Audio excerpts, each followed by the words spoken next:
One of the greatest things about CSU is its openness. There are boundless opportunities here. No one has ever told me, no, you can't do that.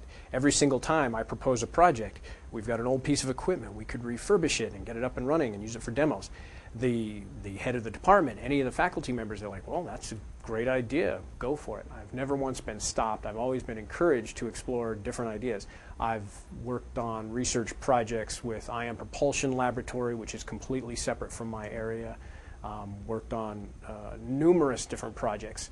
And at each step, anything you want to get into in a university this size, they're involved in it somewhere along the line. Plus, CSU has the unique position of having a huge international outreach, in part due to our forestry and hydrology programs, which are internationally renowned, but also our engineering department has been we're involved, the ECL lab is involved in projects in Africa, the Philippines, working with partners in India as well.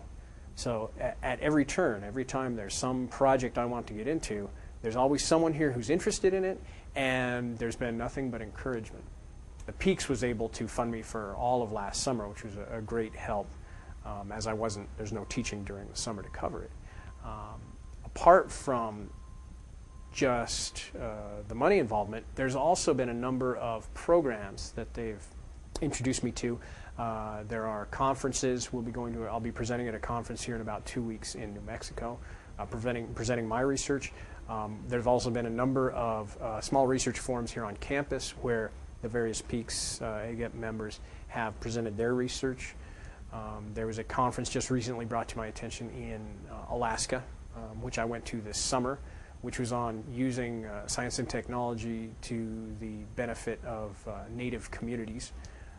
And that was associated with AGEP as well.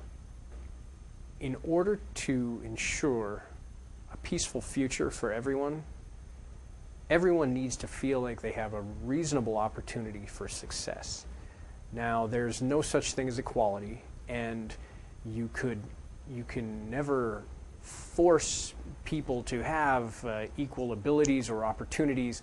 It won't work, but it's also not necessary. As long as everyone feels they have a reasonable chance to succeed through the normal channels, people will tend to pursue that. At a place like CSU, you are allowed to become whatever you want to be. As long as you put in the effort and do it, no one's ever going to tell you no, and you can grow through your research and work to do whatever you want to in the end.